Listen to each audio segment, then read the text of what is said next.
the biblical beginning is actually an analogy and symbolism for the fact that that human creatures were originally from the same tree of life of creatures that reproduce through mitosis. I mean, You know what? I feel That's like something I would. I feel like that's the giving ultimate that's giving the creators of the Bible a little too much credit for their scientific accuracy. But That's something I would like to see in Steve, Star. that'd be the ultimate retcon. yeah, sorry, go ahead, Nick. That's something I would like to see in Star Trek. Have a character from a species that are just human-sized, single-cell organisms. Just a literal slime person who has to kind of congeal their body into the shape of a person to fit into a Starfleet uniform. It just That would be great. Changelings, Well, right? well, didn't you ever Changelings, see, yeah. well, Yaphet. Well, yeah, like I know this, from but I the don't Orville, mean yeah. I don't mean someone who can literally look human. I just mean a literal like slime person, as if they're just like one Yeah. cell. It's also one of the more recent races put it forth in D&D, the plasmid. Oh, well, and even before that, the D&D race is probably based on the Dralosite from Star Frontiers, which was a TSR game. Okay. Interesting. I always say my favorite moment of Picard season 3 was when Worf killed an unarmed Ferengi half his size. Yeah, I mean, killed him. Like killed him. I think my favorite. Steve, I was quoting the House of Quark there because you One of realized, my- oh yeah, holy crap, that's what Worf did. That's terrible. What moment I really loved was from the last episode, which didn't have a lot of moments in it that I liked, but I loved the moment when Riker and Worf are on the Borg cube and Worf hands Riker his bat'leth and Riker immediately drops it because it's so heavy and goes, holy shit. I half expected you to be like, there's this moment in the last episode when it's done. When the end, when it's the last, when the closing credits are over and it's over, and I know that was the last episode. No, it had its moments. Like that's the thing. Like just by process of elimination, I think it was the best season of the Picard show. I mean, it was definitely better than season 2. Oh, damn you with faint praise. And it had its moments, and some of those, a lot of them were Riker moments, and a few of them were Worf moments. But the interaction between Riker and Worf was always good. The sort of the comic stylings of Riker and Worf usually worked for me. When like Worf would say something and Riker would look around like, am I the only one hearing this? What he just said? Like, that was always perfect. Well, see, the thing is, like, and I do agree with you in general, not particularly about Picard, but as far as the fan servicing being like a problem. But I actually felt like as fan service goes, it was actually really good fan service that season. I think, in fact, the problems I had with the season don't have anything to do with the fan service stuff. Like I said, I just felt like that second episode, the whole Nebula part just dragged an extra one episode too long. Mm-hmm. Yeah. I mean, maybe if they had done episode 4 as episode 3, instead of, cramming an extra episode in there, it might have worked better. I'm a little more forgiving of it just because episode 4 was so good. And also because I feel like when I think about like plot elements in the season that I felt like they dragged out too long, for me, it was the tease about what's the deal with Jack. Because I think there were, when Jason and I were watching it, I think there were 2 or 3 episodes in a row where at the end of the episode, I was like, okay, next episode, they have to let us know what the deal is with Jack. Like they're dragging this out too long. And, and which they didn't really do in the first half. The first half, they were much better at, keeping the plot moving and not feeling like it's just treading water, waiting for something else to happen. And then, when it focuses a little bit more on Jack and it's like, oh, Jack has a secret. What's Jack's secret? And it's like, okay, but you're going to tell us in the next episode, right? Because you've really been teasing it out. Nope. Okay, but you're going to tell us in the next episode, right? Yeah, exactly. You know what really bugs me? All these exactly all these plots that involve like the impending destruction of Starfleet or the Federation. You'll have characters go like, the Federation must die. I'm like, don't you just mean Starfleet? It's mostly humans doing all this weird crap You don't need to drag this huge conglomerate of all these other worlds into this. It's just Starfleet you want. Just kill Starfleet. The rest what of the did the Federation Betazoids ever do to anybody? Like they're just over there minding their business. Well, and that's the other thing too, that they kind of sloshed and lost the distinction between the Federation and Starfleet. They're not the same. Well, they've always done that though. I mean, they've used those interchangeably for decades, even though like they're not supposed to be. I mean, right. You know, well, it's just like we're watching when me and Dana do Trek Reluctantly on Wednesdays. We're doing we're at the two-parter in DS9 season 4 where it's Homefront in Paradise Lost, where Sisko goes back to Earth and becomes the chief of Starfleet security for a couple of days, and they, you know, they have the president of the Federation, but he acts like he's the president of Earth. And you would think there would be two different offices, you know, like, because I mean, they seem to have like a federal system. So think about in the United States, like the president is in charge of like the entire country, but like the states have governors that run the states and take care of the day to day. The president doesn't have anything to do with that. So you would think the president of the Federation, even if his office is on Earth, he wouldn't be running Earth. Like there's an Earth president that would do that. You would think. You would think there might not even be an Earth president, because that's a pretty big chunk of territory to be worried about. Yeah, maybe the Earth president wouldn't even have a whole lot of personal responsibility. Like he would just kind of be the guy who signs off on stuff, and there's individual, you know, like I said, governors who run, or perhaps a governor of this whole system. Yeah, exactly. Yeah. But then again, I think like having an episode to explain how the Federation governance works, like how explain the economics of Star Trek. That's the thing. Like a boring episode. Honestly. It's the economy of story. It's like, okay, we've established, we know that the Federation is a thing. We've been talking about that for 30 years. So instead of having to explain, and actually there's another level of planetary government that we can get into. It's like, just forget it. It doesn't matter. It's just the president. I was sort of like, I mean, a kind of weird thing about this Trek is that like until DS9, like the idea of a society's internal politics didn't really come up. I mean, it was the way it was depicted as that like all major decisions are effectively made by like a series of admirals, and you never hear about like, you know, an election or any kind of like other political and that's what's great about Babylon 5. There's actually politics throughout the entire series. Yeah, and you do deal with there's Earth. You find out there's Earth Force senators. And there's, you know, there is a president. There's actually an election in the first couple episodes, you know, and in fact that leads off to a whole big, you know, part of the storyline, because you get the election of President Clark, and then you find out that, you know, actually he's the vice president. Spoilers, I haven't seen it. Yeah. Well, but and what I like about it too, because I had forgotten about this until I did a rewatch of Babylon 5 a couple of years ago, that they actually save the conclusion of the President Clark story for after the end of the Shadow War. Right. Like you always think of like the Shadow War as like the big story for the first, you know, 3 or 4 seasons of the show. And like they pay that off, and then there's still some more season to go. And they actually save the President Clark stuff and like the, you know, the sort of quasi-fascist government that rises up on Earth as like, that's like an even later payoff than the Shadow War. It's like, oh, we defeated the undefeatable foe, you know, like the big war is over, but there's still something left to do, you know. And it works really well like that. Yeah, well, that's something that I was gonna say, I'm curious how it would have played out because that was actually supposed to be the season 5 stuff. So the end of the Shadow War was supposed to happen at the end of season 4, and then season 5 was supposed to be the primary story was the retaking of Earth. And then the sacking of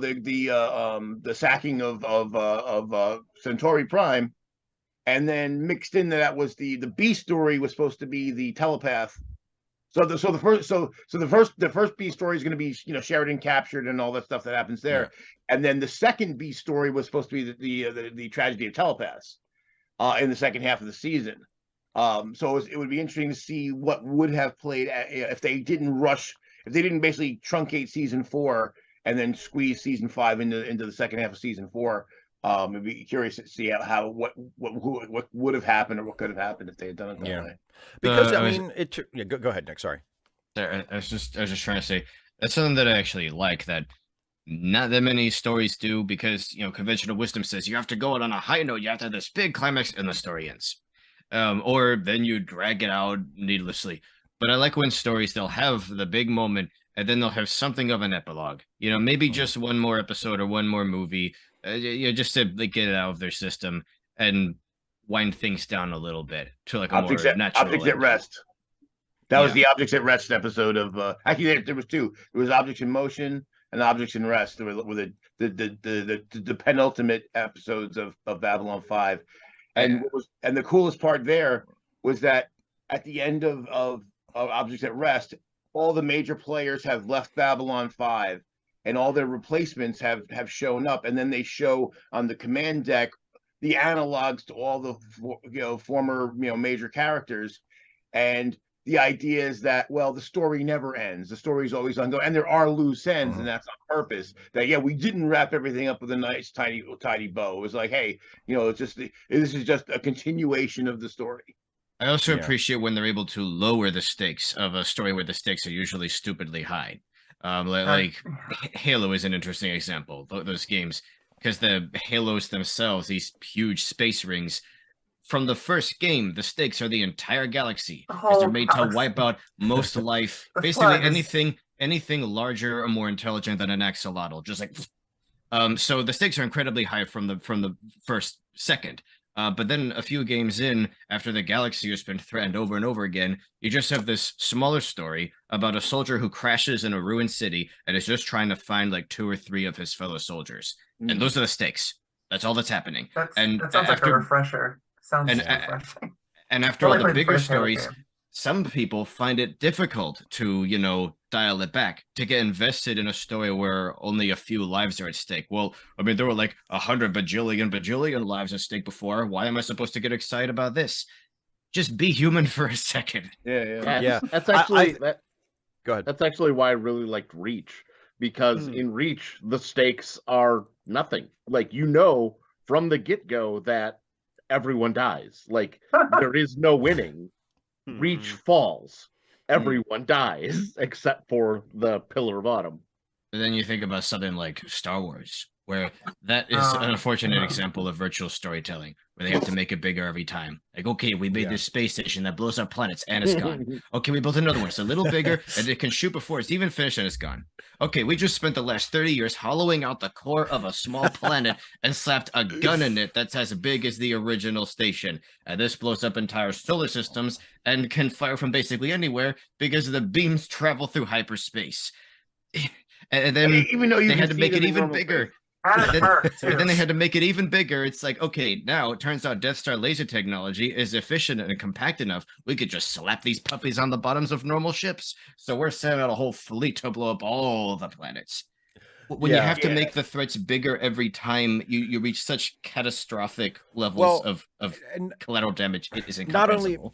Not only that, but like to me, and I mean, okay, there's always like the amount of suspense that you feel when you watch a story like that depends very much on the individual and how much you're willing to accept, but like when they introduce, like especially in Rise of Skywalker, as soon as they reveal like that fleet of Death Star ships, I'm like, okay, could they have telegraphed this any more? Like, gee, I wonder if they're going to defeat the fleet of killer Death Star ships. Like the threat is so overwhelming that even though it's Star Wars, you always know in the back of your head the good guys are going to win. Like it's not like a surprise that they defeated the evil Empire. Like of course they did.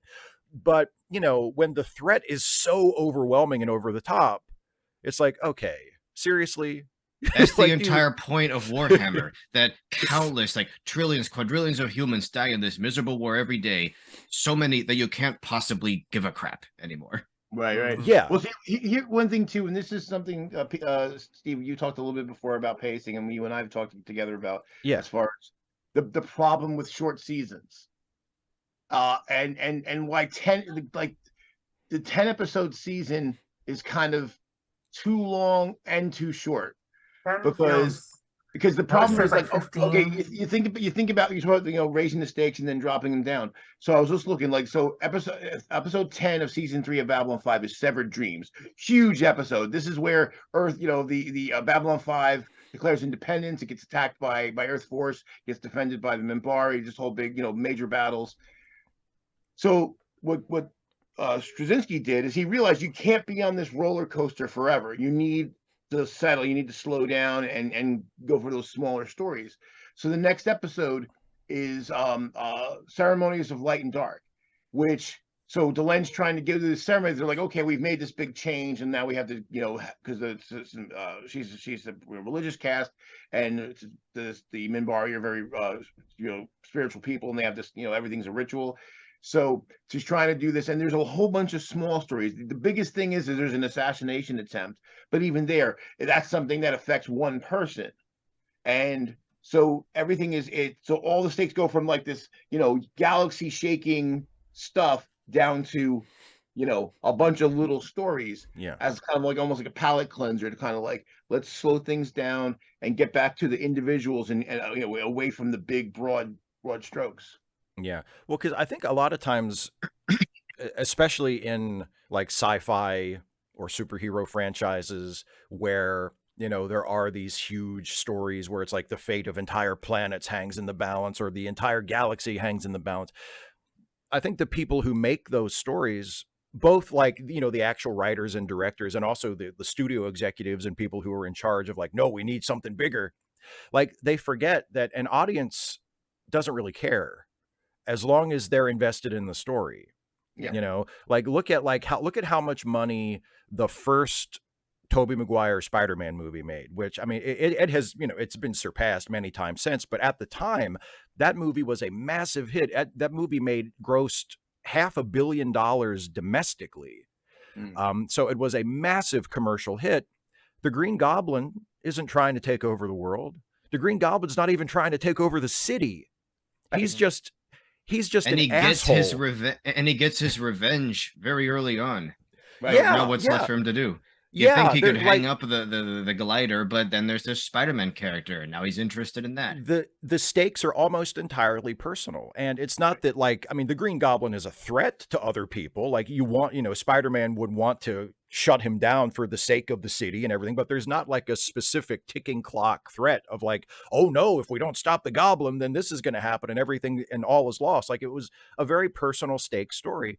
This is why I think the final showdown in that old brick, I don't know what you want to call it, warehouse, whatever. Yeah, it feels like it feels like they're in purgatory or one of the circles of hell. It's like forget about everything else, forget about the city, even forget about like MJ or the characters. It's just these two. Well, that's basically the whole world. And Nick, you're right. Basically, he Goblin does his thing. He kills the Oscorp. He heads at Oscorp, and then he got to deal with Spider-Man. Then he finds out who Spider-Man is, and the rest of the thing is about killing Spider-Man. Yeah, it's a personal conflict. Yeah, absolutely. It's like Stalin said, one Ewok dying is a tragedy that takes 5 minutes. All of Alderaan being destroyed is a statistic. Yeah, I love that Stalin quote. Yeah. Stalin the Ewok. Well, I started about the 10-season thing. Pandora was the inside job. See, in a 6-episode season, you can say, okay, we're just going to follow one plot point, and that's going to be the story. It's basically a long mini-series. When you get to 10, it's too big, as you pointed out a number of times, Steve. 10 is kind of too big, and you end up stretching out things that's filler. It's not long enough to be able to have those palate cleanser episodes. Well, one format I think can work is if you mostly have the palate cleanser episodes towards the beginning, like have an episode, like a first episode that kind of gives us an idea of what the season is going to be, but then have a couple episodes that seem like the usual fare. And then maybe a third or halfway through the season, there's this big shakeup. It's like, oh, here's what's actually at stake. And then the back half is just mile a minute. I actually, I don't think, and I mean, I don't think the number of episodes is really the issue. I think it's how those episodes are used. Because I mean, I agree with you. If you're doing a 6-episode season, you can focus on a single big story and it's less of an issue. I mean, you could still run into pacing problems because like 6 episodes, especially if it's 6 1-hour episodes, I mean, that's still a lot to tell basically one story. I mean, and you could still run into problems of like, are there enough significant plot points in this story to justify stretching it out this long? You know, you could still easily run into the same problem of, well, this could have just been a 2-hour movie and it would have been a lot better. But it's less of a problem with 6 than 10. But even like with a 10 episode season, yeah, it's not long enough to do like the Babylon 5 thing where you have, you know, 3 or 4 different storylines running at the same time and they kind of ebb and flow and come up, you know, while the other ones go down. And then they, you know, you can shift focus to them depending on where you are in the season. Like it doesn't really have, you don't have the space and the flexibility to do that. But you could do, like I've proposed in the past, and like a couple of shows have, like I thought The Last of Us did this pretty well. You know, have the first maybe 2 episodes center on what the big story of the season is, and then you kind of just let that fall into the background, and you still touch on it, and you know, you still remind people that that's a thing, that's going on, but the episodes become standalone episodes where it's like, okay, but what's happening right now? You know, what are the characters doing right now? And you give them other adventures and other stories to get involved in that aren't necessarily directly tied into the big story. Then you bring the big story up about halfway through and have another episode that, like Nick said, like changes something or flips something around or pushes it forward in a really major way. Well, what I mean is like the first half of a story may have a certain tone, but then you pull the rug out from the viewer, and the second half has a much darker tone. I thought of a good example of what you're saying, Nick. At least that's what it evoked in my head. WandaVision. Because the first 2-3 episodes of WandaVision are like her living in this alternate reality that she's created, and she doesn't even realize that she's creating it. Yeah. And then you slowly start to see what's going on outside, that there's a world outside there, and you're trying to wonder like what's going on there. And then when those worlds collide, then that's when the action really starts to take off. Plus the fact that the episodes are not set at some rigid time, and I thought was brilliant because the episode is as long or as short as it needs to be. Yeah. So this way you don't have a lot of filler bullshit because you don't need it. You just say, okay, this is a 27-minute episode, the next one's 55 minutes. Right. And for WandaVision, that was perfect because the first 2 or 3 episodes were sitcoms, you know, like they were aping sitcom format. So it's like, well, of course, who ever heard of a fucking 55-minute sitcom episode? I mean, they've happened, but they're rare. Right. You know, a sitcom is 30 minutes. So, you know, there you go. I thought it was interesting when they started catching up to modern times, when they got to like the era of 2000 sitcoms, where it wasn't always filmed on the stage or from the side. It was where the era of shows like Malcolm in the Middle or My Name is Earl that were filmed more cinematically. Single camera. Yeah. More like a drama. Yeah. I with WandaVision, like I think I would still probably say WandaVision is my favorite of the MCU, of the Disney Plus series that they've released so far. And it was the first one. But I still think like, I mean, and you couldn't avoid it, like, because that's just the way the story had to go. But when it started shifting away from the TV parodies into what the actual story was, I was like, oh, it's going to just turn into a Marvel movie now, and it was good. Like, it was a good Marvel movie. I enjoyed it, but it was like, it shifts. And again, they couldn't help it. It had to move in they couldn't just do a season of like just 8 sitcom episodes where, Wanda and Vision were, different versions of themselves, in the styles of different shows. They wanted it to actually go somewhere. But the more conventional it became, the more it kind of lost what made it feel so special and so magical at the beginning. But again, like, you couldn't really avoid it. It was almost a victim of how good it was in the first half of the season, that the second half, even though the second half was also good, it was like, oh man, remember the first episode, how great that was? You know what my favorite like mid credits or just like ending scene is of any movie? I recently decided. What? The second Blade movie, where he spares that guy at the beginning and says, I'm not gonna forget about you. And then at the end he's like, well, you didn't think I forgot about you, did you? Yes, I love that. I told you I would get you later. That's hilarious. I love that. One thing I was just thinking, you were talking about the big stories in the MCU. One thing that I think that kind of annoys me with not anyone's particular take on any particular, Phase 4 TV show or movie, because whatever, Right. some of them are better than others. Right. But it's like there's people who are just like seething, right? And they just hate it and they want to hate it. And what they're doing is like, so it's like Endgame set the bar, right? Okay, there's $2 billion, grossing movies, this amazing thing. And so then we go to Phase 4, and now we're starting the new whatever it's going to be. Yep. And so, of course, it's going to start smaller. And so you have a whole bunch of small pieces, and like this, and when these people that are like, and they're almost like, aha, that one didn't make $2 billion, so it's a failure. Yeah. I'm like, do you remember Phase 1 and Phase 2? Like, do you remember any of that shit? Like, none of it was most of it wasn't massive. I mean, you had The Incredible Hulk was not a good movie. No. It was kind of like what did the Incredible Hulk make? Exactly. And it's like, and it's like they did 2 Thor movies. Yes. Before the big crossovers started, like, just calm down. It's going to be okay. They did 2 Thor movies, 2 Iron Man movies. Yeah. The sequel's not so good. Yeah. Right. Exactly. Were people say when Iron Man 2 came out and wasn't as good as people thought it should be, were people like, oh, that's it, it's over. Cancel the Avengers. That's all the winners. Exactly. Yeah, exactly. It is their job to say that everything is over. That's how they make their YouTube money. That's true. Yeah, that's true. But everything's it's so fucking annoying though. And then of course, and all these people that are declaring the MCU is dead. Then Guardians of the Galaxy comes out and it fucking rocks. And they're like, and they all got quiet. They all fucking got quiet. I've actually super enjoyed Phase 4 because they've actually like tried new and different things. Like, what do you call it? Multiverse of Madness was straight up a horror movie. Yeah, it was a Sam Raimi movie. It was as much of a Sam Raimi movie as Sam Raimi could probably get away with making in the MCU. And that's what I liked about it. I mean, as much as Guardians and Ant-Man are kind of action comedies, She-Hulk is legit just a comedy show. She-Hulk was great. Yeah. Right. And, well, I didn't hear what Julian's friend said. She said something I couldn't hear. Oh, sorry. I was just thinking in terms of like mid-credit scene payoffs, like the Bruce Campbell bit in Multiverse. Yes. Oh yeah, there's great. I'm a Bruce Campbell fan, so like that was really for me. But, oh yeah, definitely. It's a good payoff to a dumb joke halfway. Yeah, absolutely. I mean, and that's the thing, and this is the thing too that DC has still not learned that.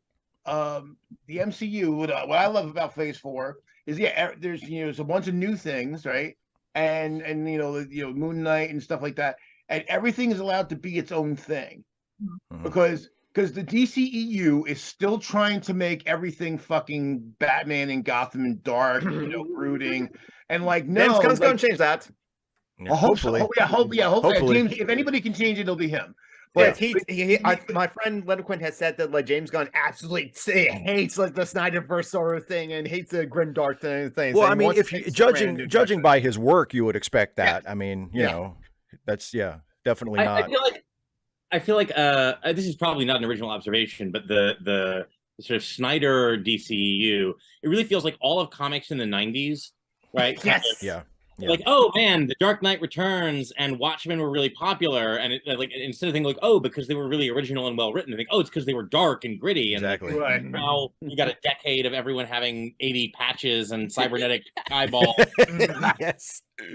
And tons of pockets. Archie killing people with his bare hands or whatever. And this is always the way. Like people, the heads of any entertainment company. I remember when Pirates of the Caribbean was first coming out. The first one was coming out, and the question was, well, are people going to watch a pirate movie because the last 5 pirate movies did terrible? I'm like, no, the last 5 pirate movies were terrible. People don't like bad.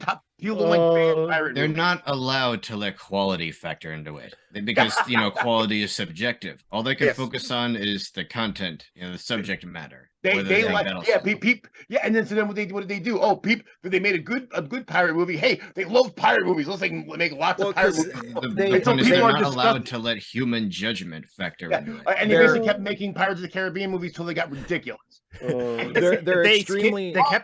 They're extremely risk averse and they have short memories and they forget because I remember a few years ago when what was it? I think it was one of the times that Scarlett Johansson was cast to play an Asian character from like that movie does not exist. That movie does not. Okay, so here's something. And people said, well, hang on a second. And people said, like the excuse was, well, we need a movie star to carry the movie, and there aren't any, Asian women movie stars in the right age range to scale. And it's like, even if that's true, and I'm not even sure that's true, but even if that's true, like, Arnold Schwarzenegger wasn't born a movie star. Like they had to put him in movies so people could discover him, and then he became a movie star.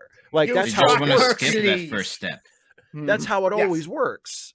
And so Michelle Yeoh and Julia Nixon and Ming-Na Wen are like, what the fuck? Ming-Na Wen, yeah, I know. Wait a minute, yeah. Well, and I'm sure there's God, there are hundreds, thousands of Asian actresses in Hollywood and all around the world who are probably working, and doing good work, and are like, maybe one of us could have given it a try, and not Andy Rooney. Yeah, and Mickey Rooney. Right. Yeah, or like Peter Sellers, or like John Wayne, so like that. So that's they played like Asian characters before as well. But the Conqueror, I did see that movie that does not exist in theaters because I'm a huge fan of Ghost in the Shell, and they in the early movies, like she was Major Miriam. It's like, okay, you gave her a white woman name. Film, I still have my issues of like casting the Major with Scarlett Johansson and not like a Asian woman actress, as it were, an American Asian woman actress, as it were. Yeah. But then later on in the third act, we realized, no, her original name was Makoto Kusanagi. We met her mother, she's Japanese, so they did put the ghost of a Japanese woman, Makoto Kusanagi, into the white body of Scarlett Johansson. So they whitewashed their own character. Imagine if this is the direction they went in. If it's like, well, of course the company did that. They didn't want you to remember who you were. So what better way to gaslight you than to put somebody else's face on you? That'll be a good step. They didn't do that. At least acknowledge it. At least make it part of the story. Yeah. I forgot Lucy Liu. Yeah, Lucy Liu. Shit. Yeah. Also, something interesting what you said about like Miriam. If they just rolled with it being like basically the same story, but different character, different whatever. Yeah. I forget who said it, but it was about like if they were ever to do an Americanized Akira. You see, we over here, we hear a name like Akira and think it's this awesome, badass name, but it's kind of a joke because it's such a common name over there that it'd be like naming the character Fred. So if you were to make an Americanized Akira movie, you would have to pick a very boring common name for the title, like Adam. Or Barry. Chloe, but Adam at least has this. Adam at least has a similar ring to it. Adam would be terrible for that because then you immediately hit the biblical analogy. The biblical shit, which fits so well into Akira that I hate it. How about Alan? Alan has to start with an A. It has to have a similar ring to it. Like it's too fitting that I hate it. Hey, Steve, Chloe Bennett. Chloe Bennett, yes. Oh my God, yes. And I mean, and by the way, why isn't she a movie star anyway? She's fantastic. Yeah. Like she's fantastic. She was so good on Agents of S.H.I.E.L.D. She's, she's probably in her early mid-30s by now. It's she's not she hasn't aged out of the program. She's great. She could do action. She could do. I mean, why isn't she a fucking movie star? It's ridiculous. Yeah, basically, you think of the best things that come out of Agents of S.H.I.E.L.D. because Ming-Na Wen, Chloe Bennett, and the one who's in fucking Orville. Oh, Adrian Palicki. Adrian Palicki, yeah. Besides, I mean, obviously, what's his name? Coulson, drawing a blank on the actor. I would say also Lucy Liu was great in that too. Clark Gregg. We mentioned her already, but but like the voice actor for anime voices a lot of anime characters. Hop Hypercorn, he's Korean, and so he kind of like posted this on like a Twitter one time. It's like the number of roles has given to like Asian actors as were 0.1% or something like that. So it's just like that also goes to the problem. It's like, oh, those people are not big movie stars like Scarlett Johansson. It's like you don't give them the role, so yeah. Well, yeah, the conventional wisdom, because like Hollywood history is we keep learning and then forgetting the same lesson. Like nobody would have like. Serious Mind earlier mentioned like pirate movies. Nobody's going to go see a pirate movie. Nobody went to see a fucking giant shark movie until Jaws. Like people don't. That's why and that's part of it's tangentially related, but it's part of why I'm so against like really obvious, pandering forms of fan service, because it's like people don't fucking know what they want until they see it. Like the idea of, well, we have to do this and we have to do that and we have to have this because, that's what the fans want. People don't fucking know what they want. Nobody knew they wanted Star Wars until Star Wars came out.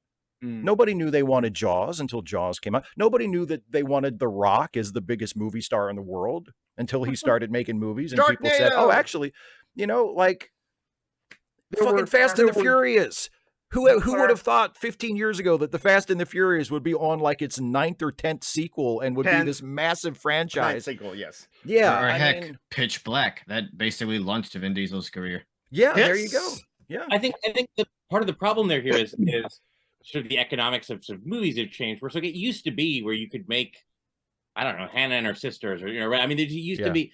And I think it's still the case with horror movies. You still have horror movies that are made for like $10 million that do really good box office, but outside, I don't know why, but outside the horror genre, you don't, I think, really anymore have these sort of small to mid-budget movies that end up still doing pretty well.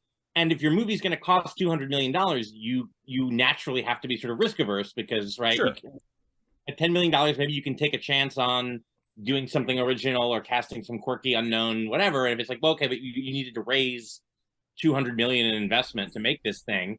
Well, but they're still making small. Yeah. They're still making small. I agree with you. Certainly, if someone's going to spend that kind of money, they're gonna try to play it safe. Although the irony, you think about it, Star Wars was made for $7 million.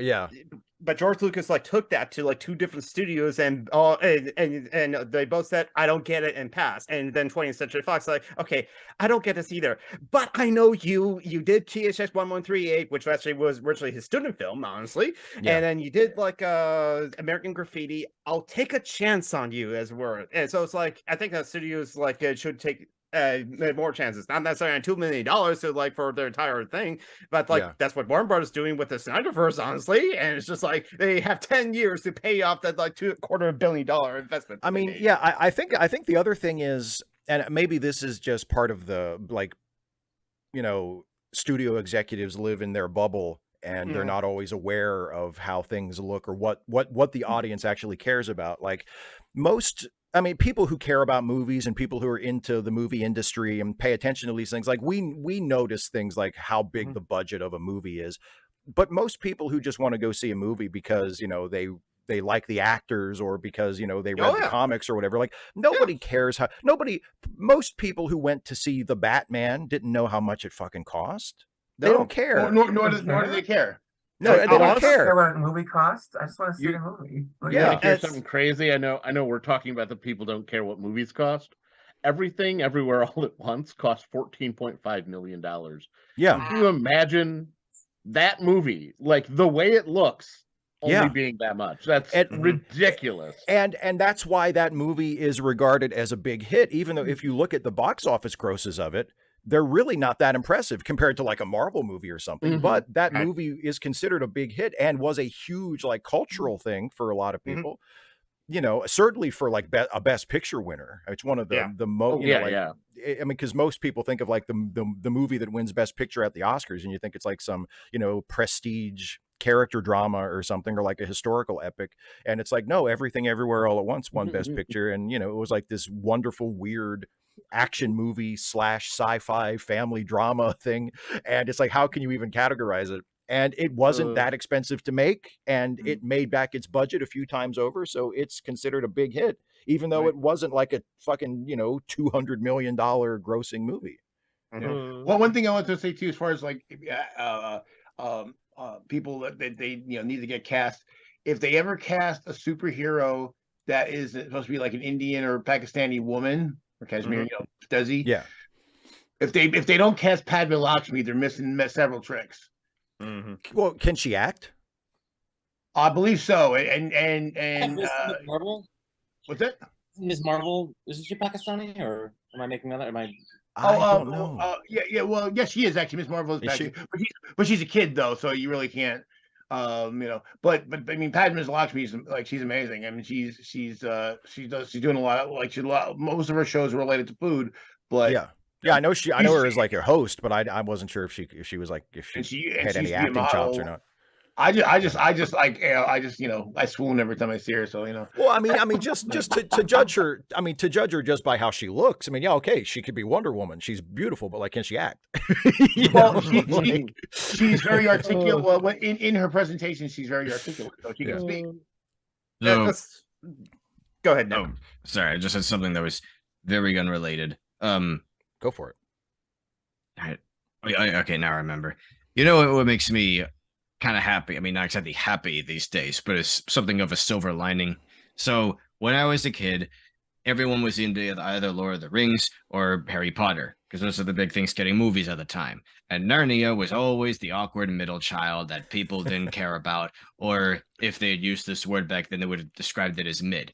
But I'm so happy that now I can finally stop having to pretend and like not along with everyone else that Harry Potter is better. No, it's crap. Shove it to the side. I told you. Where are you at now, Harry Potter fans? Where are you at now?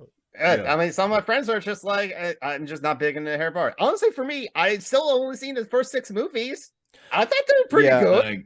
I find the Narnia book so charming because I find Narnia just as a world charming because the characters are so like matter-of-factly about things that are crazy, so it's almost like you're watching a play. It just has this weird surreal trippy quality to it. I love it because when I'm like info dumping to somebody, I can say things like, oh, this emergency meeting of the Parliament of Owls, or then she said that she like said a swear word and her entire universe died in like the same conversation. Like, wait a minute, what? Okay, so in like this prequel book, these kids, they go to this other world, but it's dead and its sun is like huge and everything, and then they find out, oh yeah, this witch person, she said the deplorable word and it killed everybody, her entire world, and then she ends up falling to Narnia and becomes a white witch. You meant Jadis, though? That's in the Magician's Nephew, right? Yes. And I'm so glad they didn't make a movie about that because I can already think of so many ways they would have screwed it up to make it more interesting. Hell, even the most famous book. And then Santa came and gave them weapons for war. But he said it very solemnly. And then Santa came. It's funny, you're making me think of because we just did Dragon Slayer on late seating. Yeah. And I was surprised by, and I was, well, you can listen to it. I mean, it's up, you know. But and I was surprised by how much I liked it, because it's that kind of thing is generally not my cup of tea, you know. Because it's fantasy and it's like, you know, it's got dragons in it and, you know, and magic and, you know, all this sort of medieval stuff. But I was surprised by how much I liked it, because first of all, it gets right to the fucking point. It doesn't screw around with, you know, like I said in my review on the podcast, there's no shots of maps. You know, like there's no narration trying to make it build it up into like this. It's like, nope. Okay. Some villagers show up at a magician's house. They say, hey, we have a problem back in our town where we live. We have a dragon and the dragon kills 2 people every year. And we would like for that to not happen anymore. So can you please come back with us and kill our dragon? And that's, you know, and then the story proceeds from there, and it's pretty straightforward. But it's good. You know, it's like, there's some good action scenes. The characters are interesting. It doesn't get too big for its britches. It doesn't make things more complicated than they need to be. The whole world need to end. Yeah. And it's like, okay, it's a little like, bit. Here's where my mind gets a little fucked up. I mean, like I hit a speed bump. I'm like, wait, what? I don't understand, like, when sci-fi fans talk about fantasy like it's so much sillier. I'm a person who likes both things, both genres, especially sci-fi fantasy. So I genuinely do not comprehend how something like, oh, this ring that has that evil guy's soul in it, I don't see how that's any more stupid than like a hyperdrive, or a phaser or whatever. It's not. And I don't understand why this, gets to be big and cool, but this has to pretend to be like self-deprecating and lame. Like it. Well, I think, I mean, look, part of it is that, our tastes are formed, and some of the ways that our tastes are formed, I think we can identify, and some of them aren't.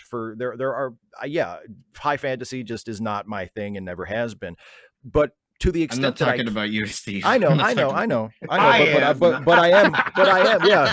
I am a convenient example. Right. I mean, because you never diss. You say that you don't like fantasy, but you never diss it as it's child stuff. That's where. It's I don't think. I mean, I don't want to make people who like it feel like I think they're doing something wrong. You're not young because someone's young.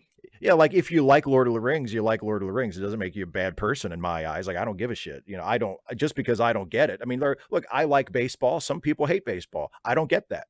But baseball is boring as hell, but I love baseball too. It's like, it's different tastes. You have different tastes, and that's exactly.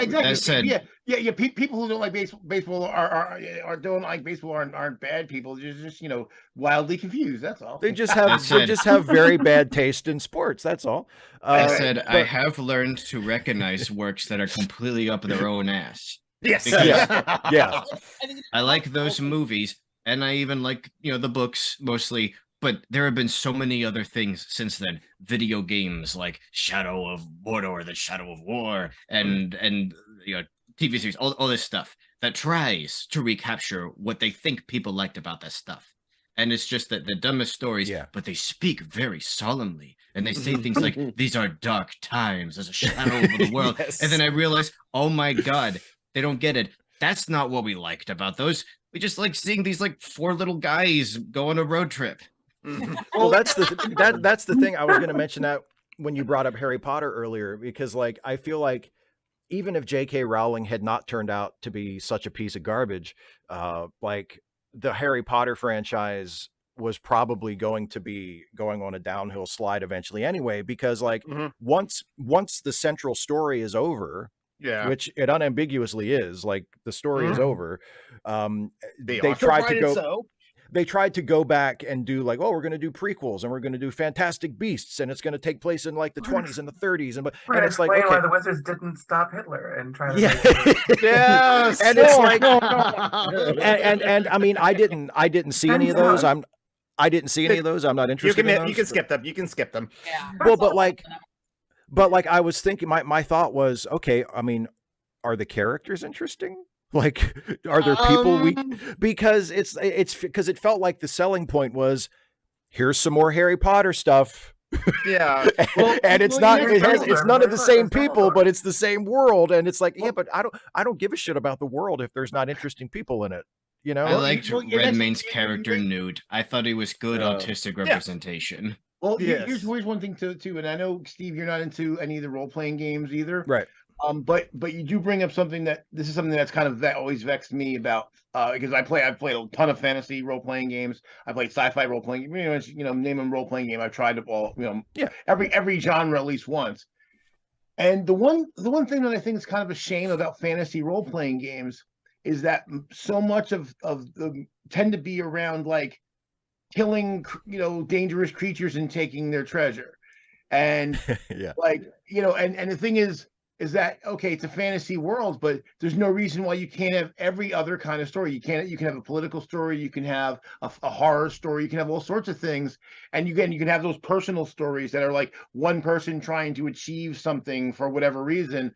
But unfortunately, they've built those games around it. So what ends up happening is you tend not to get the same depth. Like a good game master can spin that story and make it about something else. But the lazy way is just, go in the dungeon and kill a bunch of shit and take its gold, and that's where it goes. And it's kind of the same level of lazy writing that unfortunately we see in different genres of both books and movies and TV shows. Oh, you just reminded me of all things. I forget what it's called, but it's a tabletop thing that takes place 1 million years from now. And humans are still around. We haven't evolved into something else yet, but we have become a Starfleet level civilization and regressed back to cavemen 7 times. So you have all this leftover technology from all the times humanity has become a spacefaring civilization and then nuked themselves back to square one.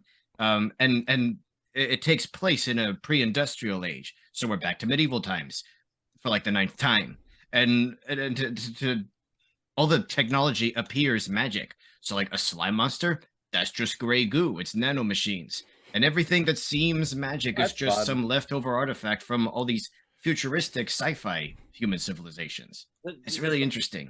Wolf or?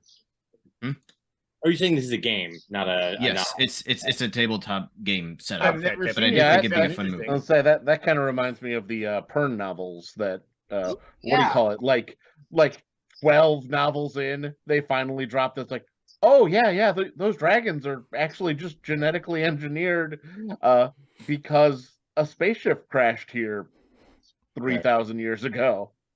I mean, that kind of like story has been done before.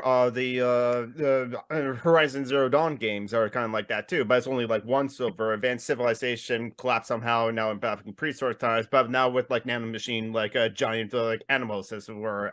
Scrap Princess is also an anime, really good anime. My mom loves it. It also kind of has that sort of thing where it's magic, but actually that magic is technology. So yeah.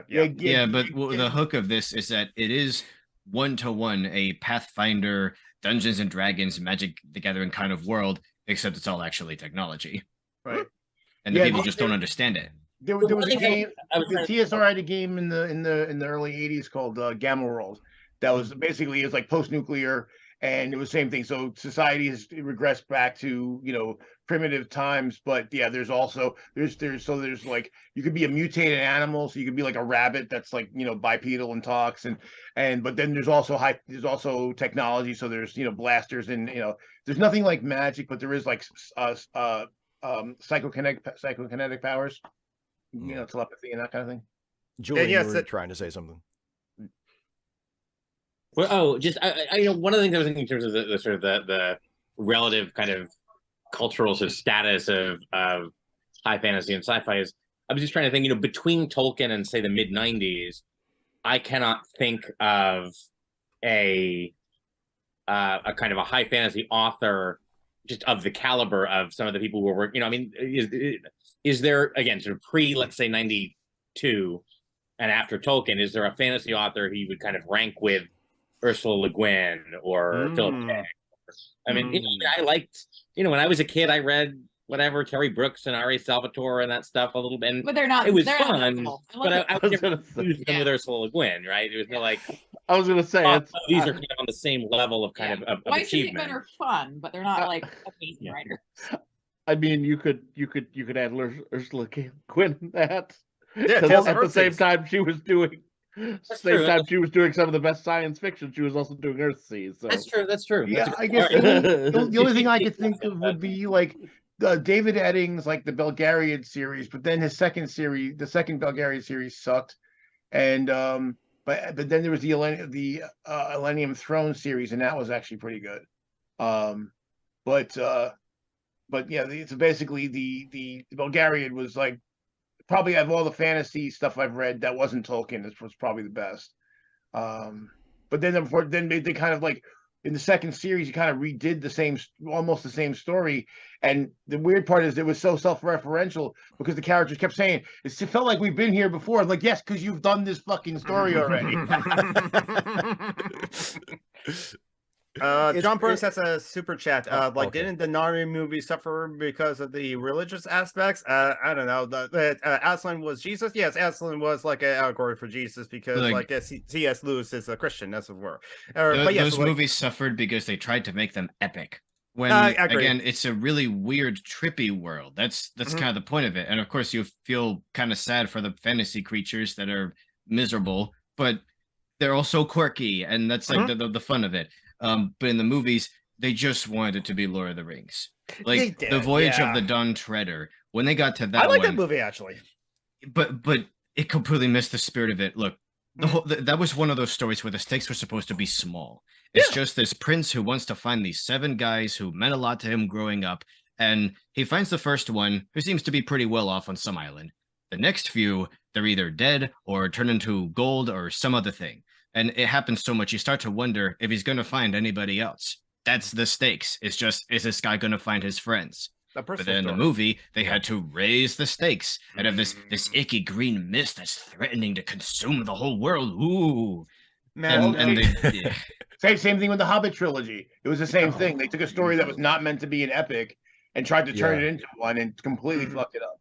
Well, because the studio wanted another Lord of the Rings. They wanted they wanted 3 more Lord of the Rings, to be specific. I'm not sure about if it was the studio, but it could have been like Peter Jackson wanted to make a 3rd film to save the Wellington film industry, according to my friend Garrett. Oh, that's true. You mentioned that last time. Yeah. He wanted to do 2 movies. He wanted to do it as a pair. Well, because did Del Toro, was Del Toro's idea to do 2 Yes, movies? it was. Because Del Toro was going to direct before Jackson had to step in. Yeah, I don't know. I had like I'll talk to Garrett about that, or it's like maybe finally having. Because I remember, I remember hearing years ago, like before the movies were actually made, you know, you would hear chatter about it online and stuff. And I always remember hearing that they were going to do 2 movies. And then, and even before Jackson, I think Jackson was always attached as a producer, but he wasn't the director until Del Toro dropped out. And but the idea was always to do 2 movies. And even back then I thought, how are they going to get 2 movies out of the fucking Hobbit? Rankin Bass did that movie totally adequate in 80 minutes. Exactly. Look, the thing is that to fit that format, there's a lot of stuff you have to just skip over. And, you know, like the dwarves themselves are basically a joke in the books. They're mostly their names, and that's it. It's just funny fantasy names. I actually appreciate that in the Hobbit they extended things like those names actually come from Norse epics. Okay. All right. What was I? I agree with Nick. They're funny fantasy names. The point I was trying to get to was I actually appreciated them showing things like the dinner scene and just letting us get to know these goofballs, because I thought the adventure was actually going to be about them. That it was basically going to be a fun little hike. And I appreciated the emotional climax of that first movie being Frodo sparing Gollum's life. I thought, okay, that's a nice note to end on, and then being accepted into the group. And I would have been fine with the second movie mostly focusing on the dragon and the battle and stuff. But again, they had to extend it into 3 movies where the final war itself is like a freaking hour-long fight scene. Yeah. Well, that's the thing. I mean, I could easily see that being two movies, 2 solid movies. If you cut out all the self-indulgent bullshit that was added to it, you know, but you know, because Rankin Bass 80 Minutes. Remember, that's actually aimed at children. You don't want to make. Well, the original book was that children's book anyway. Children are gonna be like at 90 minutes. The kids are gonna be like, oh, I want to do something else. But I remember watching that as a kid when it came on TV. You know, so you know, it was great. But yeah, I think. Yeah, 3, and then there was just the story elements they changed for no damn reason. Like I think I mentioned last time, like the Black Arrow. Black Arrow was a magic fucking arrow. It was designed to kill dragons, and it didn't have to have any bigger, you know, thing behind it other than it was a magic fucking arrow. That's all you needed to know. So you're the best bowman in the world who wasn't an elf and a magic arrow. Last thing I wanted to say that's Narnia related. But they acted like it was a plot hole. You know, it's kind of like the Rogue One, a movie that totally didn't need to exist because the exhaust port was not a fucking plot hole, nor was it on purpose. Yeah, the exhaust has to go somewhere. We need to know how he got his blaster and how he got his jacket and how he got the exhaust. Every object has an origin story. But that's what I was about to say about Narnia. Yes, please. Is with the films, they tried to like preemptively connect all the dots to make it a more epic story. So look, you have the Lion, the Witch, and the Wardrobe. You have Prince Caspian, the Dawn Treader, just this trippy, you know, boat trip. And then you have the Silver Chair, which has its own new villain, the Lady of the Green Kirtle. You know, she's just this lady who wears a green dress and turns into an evil green snake. And for decades, fans of the books have tried to connect the dots and say, oh, you see, she's like a reincarnated White Witch. Where it's like, no, she's just a very similar character. They're not the same, but there's that pressure in fandom. But there's that pressure in fandom to want to connect all the dots, make everything one huge continuous story when it doesn't always need to be. It could just be a collection of fun, smaller stories. But I could see that's the direction they were going in with those movies. I guarantee you that Green Mist was going to be the Green Lady and the White Witch. And then if they did make a Magician's Nephew movie, the climax would have been set on Earth with her threatening to say the word and destroy our world too by swearing.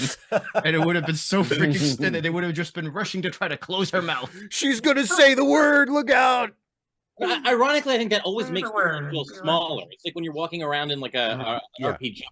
And the only thing the NPCs are talking about is the quest that you're on, and like that's like the only storyline happening in this universe is this one storyline. There's not. Not like that's what I hate. It's the Star Wars thing where every character has bumped into every other character on every other planet at some point.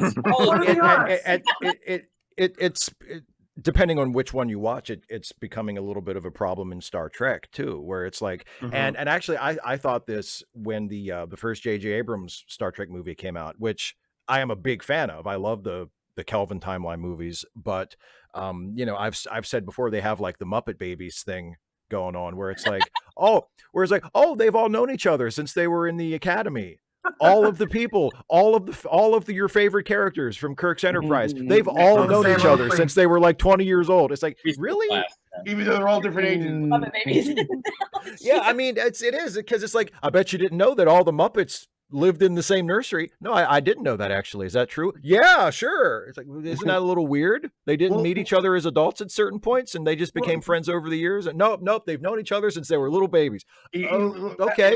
Larry Niven's world did, it wasn't so much him, but it was people, right? It was actually Pal Anderson writes this story that takes place in Larry Niven's, known space universe.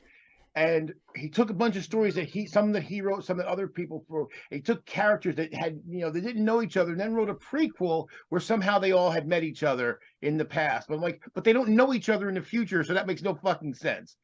And that was my only gripe with the Babylon 5 movie in the beginning, because they had it that somehow, some of the characters knew, had met each other. They don't remember each other later on, but they met each other earlier. And I'm like, we didn't need that. Yeah. That's why I love, and I'll say this, and then we'll go off the air. I'll wrap up because we're at the hour mark. But I do kind of hope eventually we get back to the point where, whether we're talking about like pilot episodes for TV shows or we're talking about movies that introduce characters, if we get away from the assumption that the first thing has to be an origin story and it has to explain who everybody is and where they come from and how they met each other. Yeah, that's wrong. Like, telling the story in media res. Yeah, it's like, because just throw me in. It's like, I'll get it. If you just start the story, like, I'll get it. You don't need, like, I watched a movie last week, a classic British gangster movie starring Bob Hoskins called The Long Good Friday. Fantastic movie. No exposition in it. Like, shit just starts happening. And here, imagine this, you figure out who everybody is and what their relationships are to each other and what's going on by watching the movie and paying attention. And you don't learn about, well, gee, this Bob Hoskins character, he seems like kind of a big deal gangster. I wonder how he got that job. Doesn't matter. That's not important. It's just, this is who he is right now. And it's going forward that the story happens. Like, and you get all you need to know for context and everything from watching the movie. And, this instinct and this assumption that, like, okay, but like people are going to be confused if we don't explain, why Han Solo dresses that way. Like, no, they won't. They don't. Nobody gives a shit. Solo anyway. I want to know. Yeah, exactly. Why is that his name? No, why is fucking Luke Skywalker his name? Do we need to show him walking on the sky? Oh, that's why he's called that. Like, that's his fucking name. Well, this is like, that's one thing that was good about the first Tom Holland Spider-Man movie. They didn't go back to the origin well. Like, we already know who fucking Spider-Man is. Yeah, let's just go on. And we know. I think at this point we all know how he got the spider powers. Let's just move forward, please. I can't remember the name of the. I can't remember what movie it was, but I watched something. And I really wish I could remember what it was, but basically they start off and start doing the story. And what they do is they end up filling in those details, but as flashbacks across like I think more than one, more across multiple episodes. So they end up giving you the origin story, but they don't make the first episode of origin story. You find out about it, through some of it through exposition, but some of it through flashback. But they're relevant to what's going on. Right. I was gonna say, like, if the origin story is relevant to the main story, then okay, yeah, that's fine. Like, that's a perfectly valid thing to do. But like, you don't need, like, I don't need to like the first episode of NYPD Blue, I don't need to know, like, why is Detective Sipowicz so racist? Like, I don't fucking know. It doesn't matter. It doesn't matter. He just is. Like, I don't need his origin story. And actually, later on in the series, they kind of do. By a black person. Later on in the series, they do kind of give Sipowitz's racism an origin story a little bit, and it's like, oh, you don't, like, some people are just racist. Like, you don't. It's like, well, his father was racist, and his father beat up a black meter reader one day, and it's like, it's the Cruella thing. It's like, the reason Robotnik hates Sonic so much is because when he was a kid, his family was brutally murdered by hedgehogs. Yeah, it's like, okay. Oh my god. And it's like, okay. And it's especially when they do it with racism, it's almost like they're trying to justify why, because that happened doesn't justify the racism. Yeah, well, and also it's, I mean, trying to explain something so. Yeah, it goes into the same thing about like why it's less like Julian said, it makes the world feel smaller, if everybody's talking about the same thing, or if everybody knows each other or has heard of each other or whatever. I mean, it makes it less realistic, and it makes the story feel like it has less gravity, because like racism, not just racism, pretty much any deeply ingrained attitude anybody has, it's not because of one thing. It's not like, well, explaining either. It's like, in this culture, like, people are racist. You don't need to explain why. Or it's like, if that cop hadn't pulled me over and given me that speeding ticket that one time, I wouldn't hate cops. Like, what? That's not the way it works. Yeah. Like, it's not just, everything can't be traced back to one singular formative experience. Like, that's not the way it works. So it's better. It's most of the time, it's better to just leave those things unexplained. Like, you don't, like, I saw one last comment, and then I promise I'm ending the show. But like, and we'll bring it full circle, because we talked about Star Trek Picard at the beginning. So at the end of Picard season 3, the hero ship, the Titan, gets renamed the Enterprise, and which I hate. I think that's a terrible creative decision. But the Terry Matalas, the showrunner, explained it by saying, well, our idea was, we wanted, part of what we wanted to do for this season was we wanted to show the origin story of the next Starship Enterprise. And I thought, what's the origin story for the Enterprise D? There isn't. They built a fucking ship. In the shipyards. They built it. Exactly. They built it and named it Enterprise. They built it, and we care about it because it has characters on it that we're interested in and we care about. But we must know why the wood paneling, why the like, aesthetic. Do we need a 10-episode series to explain like why there's carpet on the bridge or why there's wood paneling everywhere? I don't know. That's just because it's homey. Because it's nice. Let's do a show about the person who designed the LCARS interface. Exactly. Yeah, exactly. Like, you can take it to that extreme where it's like, none of this matters. Let's cast Michael Okuda as the guy who. Yeah, it's like, why does the Bat computer run Windows instead of Mac OS? Like, who gives a shit? Who gives a shit? It doesn't matter, But so it's sometimes it's best to just leave those things unexplained, especially when nobody would. Fiction. Well, and it's like nobody would even think. Like, whoa, there's a new Enterprise, and what's the deal with that? I wonder if it used to be another ship. What is wrong with you? Why are you thinking these things? Like, who would think this? It's a ship. They built it. They gave it that name. That's the story. It's a popular name for ships in that There's universe. Been like 20 of them. Like, they every 10 years they come out with a new one. This is the new one. Like, this happens. This happens. This happens in this show. It's happened a bunch of times in this franchise. Like, the Enterprise E, I wonder what the deal was with that. Remember, the Enterprise D crashed in the last movie. This is just the new one they made. Oh, I wonder what the story is. There is no story. They just made a new one. The old one was broken, so they made a new one. The story is what happens after that. Like, you're thinking about the wrong things. Drama at the shipyards. Yeah. They built do a soap opera at the shipyards, and you know. Isn't there a that thing would be about funny. like? Yes, it's Matthew said in the chat. Isn't there a thing about the Enterprise A actually being the Yorktown renamed? Which I don't and that's a great example. I think that was mentioned in. I don't think that's ever actually been established in anything on screen. I think that might have been like backstory that they came up with like when they were writing the movie, and it might have been mentioned in some of the novels, but like there's nothing in any of the movies that says the new Enterprise used to be the Yorktown and they just rechristened it. And the thing is, it doesn't matter. Like what matters is they're like at the end of Star Trek 4, they demote Kirk to captain and they say, now your punishment, wink, wink, is that you'll get to be the captain of a starship and you won't be an admiral anymore. And Kirk's like, oh no, please, not that. Oh no. And don't throw me in the briar patch. And they're talking about, they're in the shuttle and they're talking about like, I wonder what ship we'll get, and then it's the Enterprise and it's a new Enterprise. And it's like, well, yeah, maybe, it was a new ship that they were building and they were going to name it something else, but then they named it the Enterprise because of this, or it was the Yorktown or some other ship that they changed the name. Like, it doesn't really matter. What matters is it's the Enterprise. And it's at this point, it's been at least a few months. It's hard to tell how much time is supposed to have gone by between Star Trek 3 and Star Trek 4, a couple of months maybe. So like they had time, if Starfleet wanted to make a new Enterprise or to take an existing ship and rename it the Enterprise, like there was time for this to happen. It's not like they just decided, oh, fuck, Kirk needs a ship. Wouldn't it be cool if it was the Enterprise? Shit. Go make it, where are we going to get another Enterprise from? You're keeping us going.